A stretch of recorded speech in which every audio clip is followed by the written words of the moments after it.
Olá, vamos começar com uma ideia hum, um pouco diferente hoje. E se a gente não for só um espectador no universo?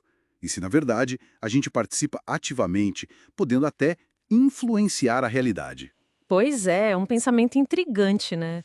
Com certeza.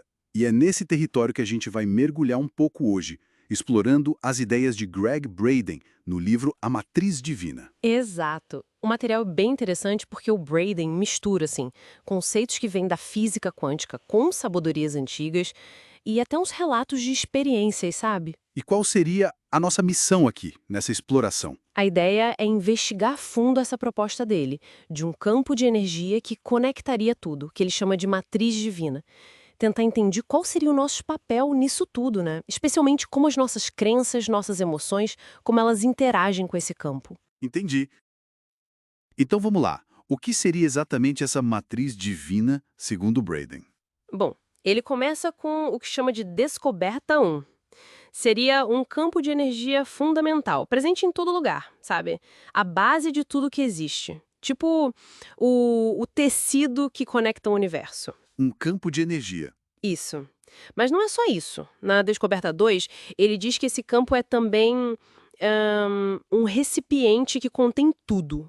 E mais, uma ponte entre o nosso mundo interior, pensamentos, emoções, e o mundo exterior. Uma ponte? E talvez o mais crucial, um espelho. Um espelho que reflete de volta as nossas crenças mais profundas. Isso muda bastante a perspectiva, né? Saímos daquela visão mais clássica de um universo que está lá, independente da gente. Exatamente. Vai mais para a linha do que alguns físicos quânticos, como John Wheeler, sugeriram, que nós somos participantes. A nossa observação, a nossa consciência, ela teria um papel ativo nisso. Certo. Mas isso soa quase mágico, né? Como ele tenta conectar isso com algo mais concreto. Ele menciona pesquisas. Menciona sim, ele se apoia em alguns experimentos que ele considera bem sugestivos. Por exemplo, um trabalho do Vladimir Poponin, que sugeria que DNA humano, mesmo num tubo de ensaio, parecia influenciar partículas de luz, os fótons. Influenciar a luz. É, e tem outro, um experimento que ele descreve como militar, onde o DNA de uma pessoa parecia reagir às emoções dela, mesmo ela estando bem longe, a quilômetros. A distância. Nossa! E também pesquisas do Instituto HeartMath, que indicaram que emoções humanas poderiam até alterar a forma física da molécula de DNA. Para ele, tudo isso aponta para uma conexão profunda, sabe?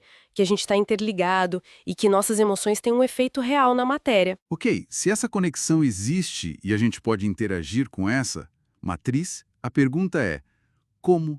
Qual seria a linguagem para falar com esse campo?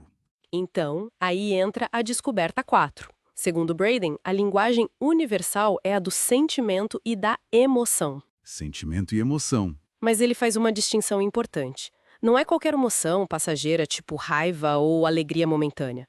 É um sentimento profundo, sustentado, como se aquilo que a gente deseja já fosse real, já estivesse acontecendo agora. Ah, tipo aquelas histórias que ele conta.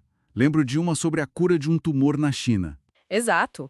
Onde os praticantes se concentravam no sentimento de que a pessoa já estava curada. A palavra-chave era já feito. Ou aquela ideia do Neville Goddard de assumir o sentimento do desejo cumprido. Precisamente. Ele também cita um abade tibetano, explicando que os monges, quando oram, eles cultivam o sentimento da prece já atendida. É como se incorporassem a sensação daquela realidade desejada. Interessante. E tem mais uma peça nesse quebra-cabeça, né? A ideia do campo ser holográfico. A descoberta 3. E isso, fundamental. Ser holográfico significa que cada partezinha desse campo está conectada com tudo. E mais, cada parte contém, de alguma forma, a informação do todo. Como um pedaço de um holograma que ainda mostra a imagem inteira. Exatamente, essa analogia. E a implicação disso é bem grande. É o que ele chama de princípio 15. Que seria? Se o campo é holográfico, então uma pequena mudança dentro da gente, tipo uma crença que a gente muda, um sentimento que a gente cultiva, essa pequena mudança poderia, em tese, se refletir no todo, reverberar. Uau! É uma ideia poderosa pensar que uma mudança interna pode ter um eco tão amplo. É sim. Ele até menciona os cálculos relacionados ao chamado efeito Maharishi, que sugerem que um número relativamente pequeno de pessoas, algo como a raiz quadrada de 1% da população, focadas numa intenção, poderiam gerar um impacto desproporcional, iniciar uma mudança na consciência coletiva. Essa ideia do universo como espelho fica ainda mais forte com o princípio 17, então. A matriz agindo como espelho direto das nossas vidas. Correto. A proposta do Braden é que os nossos relacionamentos, as curas que buscamos ou não conseguimos, os desafios que enfrentamos, tudo isso seria, na verdade, um reflexo das nossas crenças e sentimentos mais íntimos. Ele dá exemplos desses espelhos, né? Sim, ele detalha alguns. Por exemplo, o segundo espelho, que sugere que aquilo que a gente julga muito nos outros pode ser um reflexo do que a gente está julgando em nós mesmos naquele momento, sabe? Entendi. O quinto espelho, onde aquela busca incessante por perfeição, às vezes até meio compulsiva, poderia estar espelhando medos bem profundos, talvez até herdados.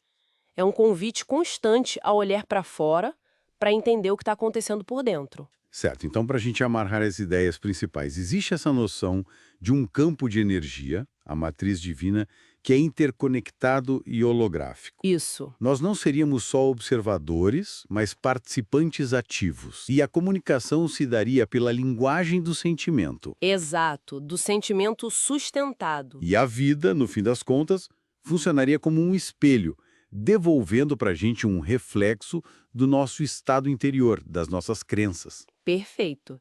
E isso tudo nos deixa com uma pergunta final, né? Algo para refletir, conectando essas ideias. Principalmente o princípio 15, da pequena mudança ecoando no todo, e o princípio 20, da vida como espelho. Qual seria? Se o mundo que a gente percebe lá fora é um reflexo do que carregamos aqui dentro, e se uma mudança interna pode mesmo ter esse efeito cascata, holográfico, qual seria aquele único sentimento, ou talvez aquela única crença, que se a gente cultivasse conscientemente teria um maior potencial de iniciar a transformação mais significativa na nossa realidade? Fica aí a reflexão.